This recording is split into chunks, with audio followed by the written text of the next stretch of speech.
Bugün sizlerle milli takımımızın Dünya Kupası maçına özel Türkiye kadrosu vs Avustralya kadrosunu kapıştıracağız. Avustralya milli takımın arkadaşlar dizilişi 4-1-4-1 olacak. Türk milli kadromuzun dizilişi ise arkadaşlar gördüğünüz gibi 4-3-3 atak dizilişi olacak. Birazcık arkadaşlar acele çekmem lazım bu video. O yüzden Avustralya takımında birazcık derece sıkıntılar yaşadım. Bunu şimdiden belirteyim. Hiç de uzatmak istemiyorum. Direkt isterseniz Avustralya takımıyla başlayalım. İlk öncelikle iki milli takımında kalecilerini alacağız. Şimdi ilk öncelikle kontrol ettim ve pazara giriş yaptığımızda Avustralya'nın kalecisi Ryan'ı almış olacağız. Arama dediğimizde ise kartlarımız arkadaşlar gördüğünüz gibi hemen gelsin. Bu şekilde arkadaşlar. Bu şekilde değil arkadaşlar, çıkmadı. Şimdi çıktı arkadaşlar ve Avustralya'nın ilk takımın oyuncusu arkadaşlar. Gördüğünüz gibi bu oyuncu olacak. Video dışında tüm kartları hazırladım arkadaşlar. Dediğim gibi biraz aceleci oldu. Bazı kartlar turuncu hali falan gelmedi. Onları parçalarda alacağız. Uzatmayalım. Turuncu dereceli 114 genlik Ryan'ımızı kadromuza ekleyelim ve Avustralya milli takımında ilk transferini, kalecisini yapmış olalım. Hemen buradan Ryan'ı arkadaşlar geldi, kalemize ekledik. Avustralya milli takımında gene arkadaşlar kaça kadar yükseldi? 88 gördüğünüz gibi. Şimdi bizim milli takıma geçtik ve aslında Mert'i alıyordum ama arkadaşlar Perşembe gününden sonra Uğurcan Çakır'ın bir kartı geldi. Pazardan maalesef acele olduğu için alamadım güzel bir kartını arkadaşlar. O yüzden transferlere giriş yaptığımızda arama bölümünde parça olarak alacağız Uğurcan Çakır'ı. Hemen buradan Çakır yazıyoruz aramaya bölümüne ve gördüğünüz gibi Uğurcan Çakır çıkmadı. Yanlış yazdım o zaman. Uğur yazmamız lazım. Arama dedik ve Uğurcan Çakır şimdi çıktı mı bakalım. Çıkmış arkadaşlar. 1400 parça. Maalesef Uğurcan Çakır bu seferlik arkadaşlar temel haliyle oynayacak. Avustralya milli takımında arkadaşlar bazı oyuncuları temel haliyle oynayacak. Bunun bilgisini vereyim. Birazcık adaletsiz olacak aslında ama biraz dediğim gibi acele işi oldu. O yüzden arkadaşlar hemen almam lazımdı. Hemen video çekmem lazımdı. Yeniden belirteyim, kusura bakmayın. Bu tarz videolar için de lütfen like'lara basalım. Abone olup bildirim açmayı unutmayalım. Türk milli kadromuzun 24 yıl sonra ilk Dünya Kupası'na özel lütfen bir 500 like atın. Atarsanız düşünüyorum. Hatta bir 600-700 diye ilerleyelim. Abone olmayı da unutmayalım. Sonra artık 750 abone falan kaldı. Pardon, 850 abone falan kaldı. Abone olup efsane videolarda kaçırmamış olursunuz. Şimdi o zaman Avustralya milli takımın arkadaşlar buradan neyini alacağız hemen kontrol ettim ve hemen böyle bir oyuncu alacağız arkadaşlar. Sağ bek kısmına arama dediğimizde ise kartımız çıktı mı bakıyorum, çıkmış arkadaşlar. Bu kartın turuncu dereceli halini aldım. Alternatif olarak bu kartta sağ bek açık arkadaşlar. Hemen göstereyim, sağ bekimiz açık. Yani hiçbir sorun olmayacak diyorum ve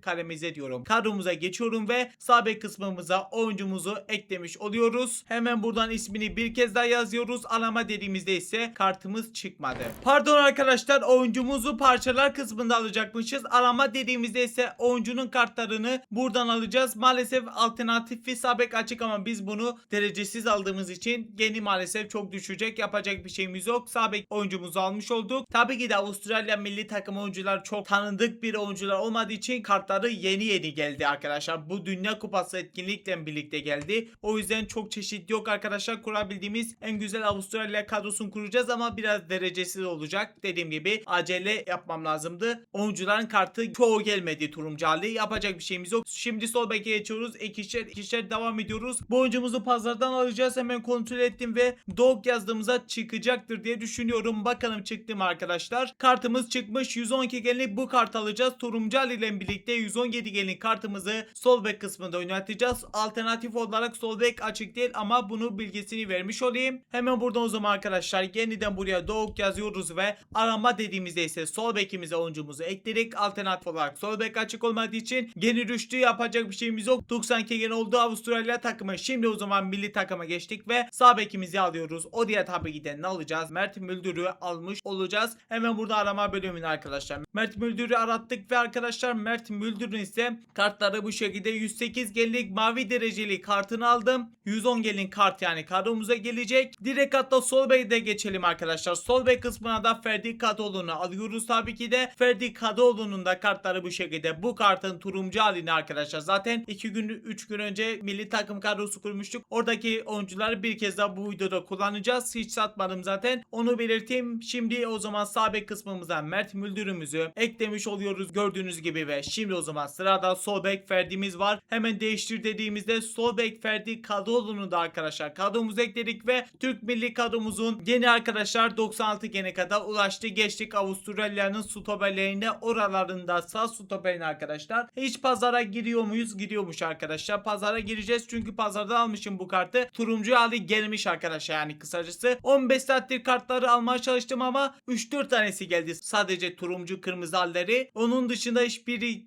gelmediği için parçalarda alacağız. O yüzden maalesef sıkıntılı yaşadım. Bir dahaki maçta arkadaşlar, hani Paraguay'dı sanırsam milli takımımızın bir dahaki maçı. Onda bu şekilde olmayacak arkadaşlar. Onu belirteyim. Turuncu ile birlikte 119 genlik Robles diye bir futbolcu sağ stoperde oynamış olacak. Hemen değiştir dediğimizde ise buraya arkadaşlar hemen Robles'i yazıyoruz ve arama dediğimizde ise kartımızı sağ stopere eklemiş olduk ve şimdi o zaman sol stoperimizi de direkt alsaydık keşke. Çok özür diliyorum. Birazcık uzattım. Sıktıysam sizleri çok ama çok özür diliyorum. Bir dahaki sol stoperimizi arkadaşlar transferler bölümünde alacakmışız. Hemen burada arkadaşlar RG yazıyoruz ve çıkacak sanırsam. Bakalım çıkacaktır. Bakalım çıktı mı arkadaşlar? Çıkmış güzel bir şekilde. O zaman burgesimizi almış olduk. Gördüğünüz gibi 500 parça hemen oyuncumuzu aldık ve sol stoperimiz de gelmiş olacak kadromuza. Avustralya milli takımında defans hattını bu şekilde hemen bitirmiş olacağız. Hemen buraya arkadaşlar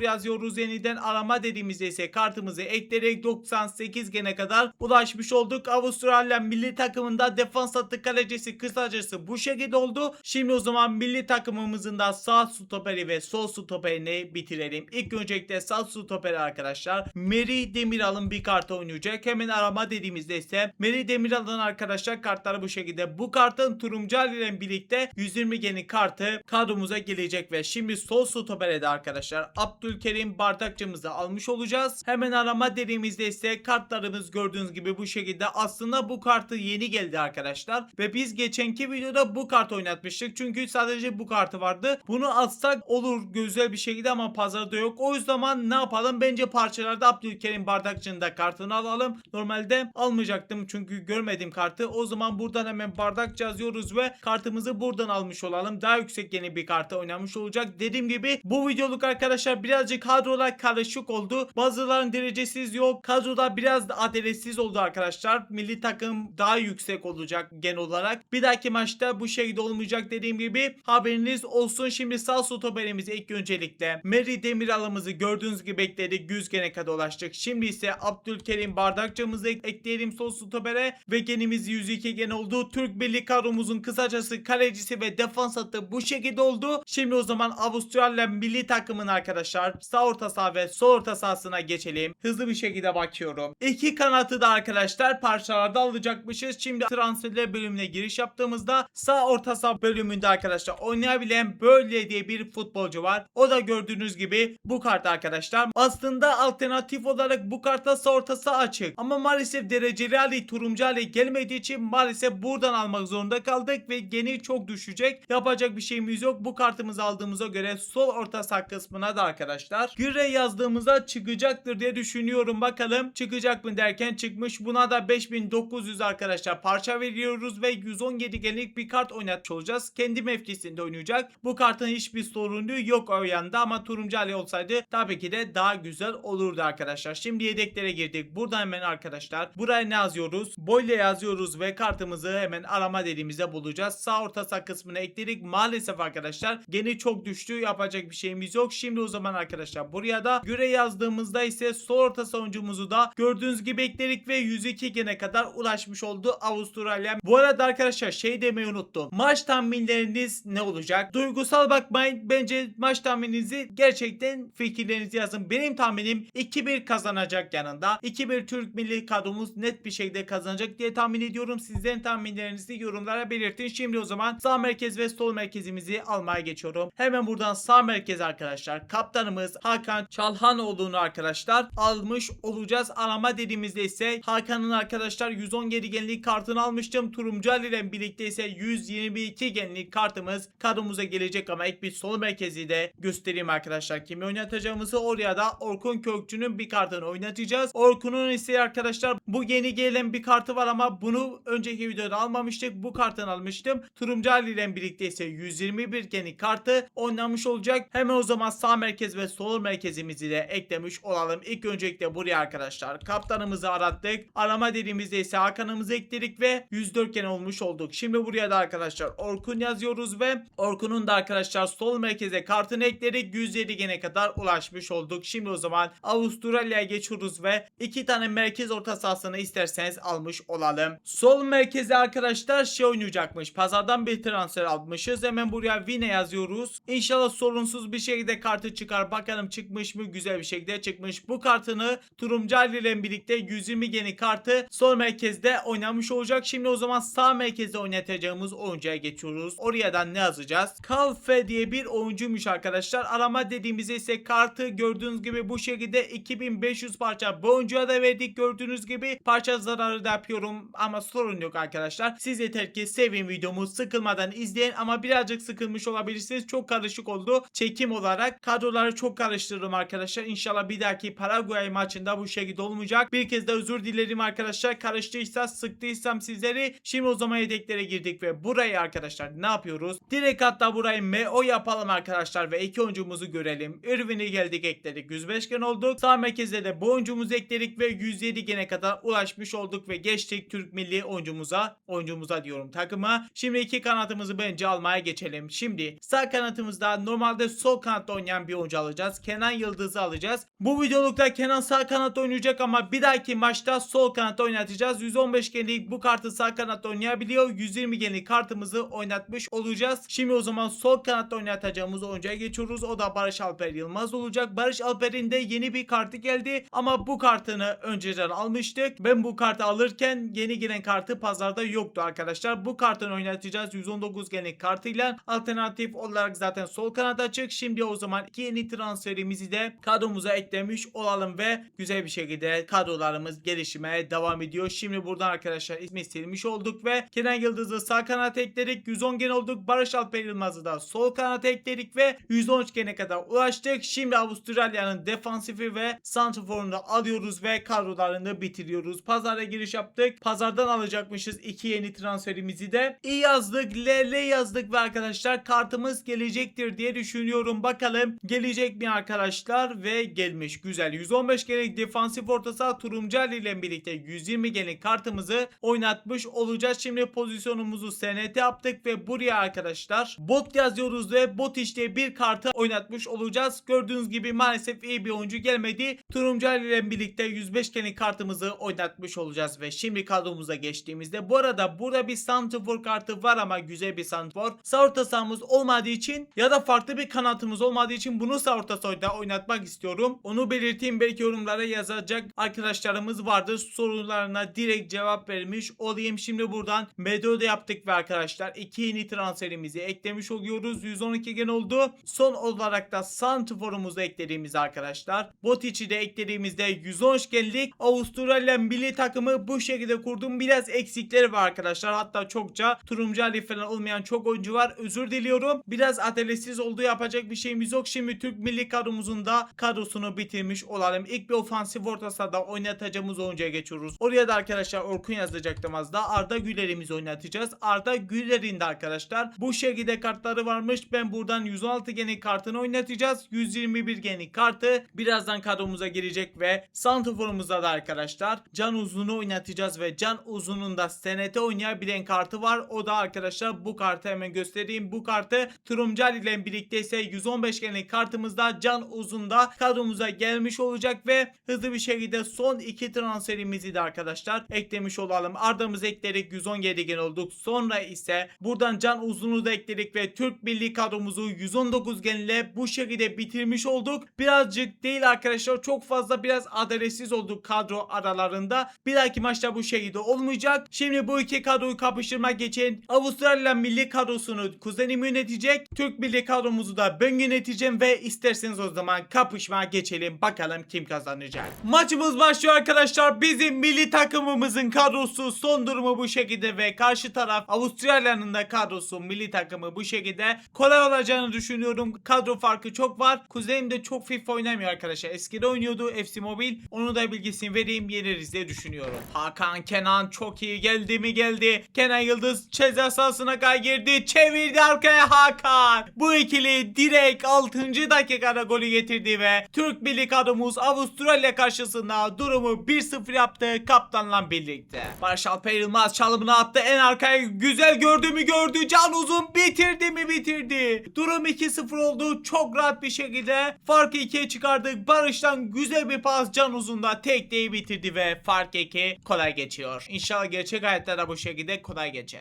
Barış Alper tekte çok güzel bıraktı. Can Uzun karşı karşıya. Can yine attı. 3-0 yine Barış Alper Yılmaz asist ve Can Uzun yine iyi bitirdi ve durum arkadaşlar 3-0 oldu. Barış'tan iyi bir pas. Can Uzun da iyi bitirdi ve fark 3'e çıktı. Rahat rahat ilerliyoruz. Can Uzun sağ tarafa güzel gördü. Kenan Yıldız aldı mı aldı. Verdi pasını Can'a. Can döndü kime? Orkun'a. Orkun bıraktı Kenan Yıldız'a. Kenan Barış'a bıraktı. Barış en arka çevirdi. Orkun yapmadı. Orada hata yaptık. 4. gol kaçtı.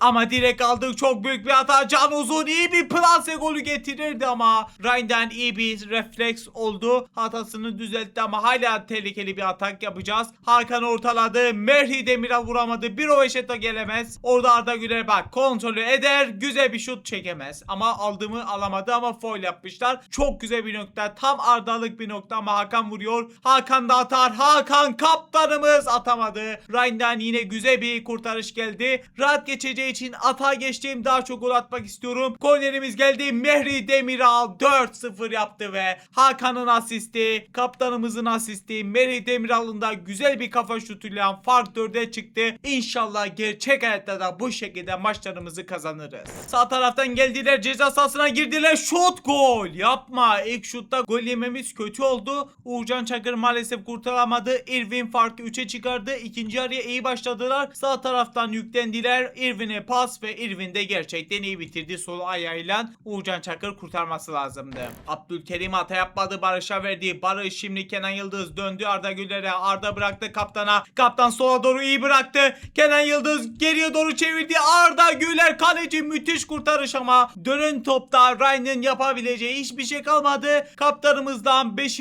golümüzü bulduk. Arda Güler vurmayı başardı ama çok güzel bir kurtarış. Dönen top maalesef değil pardon. Ryan için maalesef oldu ama gerçekten güzel bir kurtarış yaptı. Onun adına üzüldüm gerçekten. Sol taraftan bu arada iyi yüklendiler. Yerden bir pas ama Uğurcan çıktı aldı topu. Sol taraftan yine geliyorlar. Abdülkerim alacak mı? Irvin bir çalımını attı. Merri de kurtaramadı. Savunmaya çarptı. Pardon Botic'e çarptı. Uğurcan Çakır'ın ilk üstüne geldi. Offside'e de yakalanmış o pozisyonda. Ama büyük bir hata yaptık. Merri alamadı ama Uğurcan Çakır kurtaramadı ve maalesef fark bir kez daha 3'e düştü. Botic'in golüyle gördüğünüz gibi fark 3. Skor 5-2. Orada pas hatası yaptık. Dönen topu da maalesef golle sonuçlandırdılar. Maçı 5-2 müthiş bir skorla kazandık. İnşallah gerçek hayatta da böyle güzel sağlam bir skor olur diyorum ve maçın oyuncusu Hakan kaptan seçilmiş. Karşı tarafta da Irvin seçildi. İstatistiklere baktığımızda ise arkadaşlar istatistiklerimizde müthiş bir şekilde olmuş. Burada da videomuzun sonuna geldik. O zaman like'lara basalım. Abone olup bildirim açmayı unutmayalım. Ekrana 2 video bıraktım. Onları da izlemediyseniz bence izleyin. Ben de bugünü bu kadar. Kendinize çok çok iyi bakın. Allah'a emanet. Görüşürüz. Bay bay.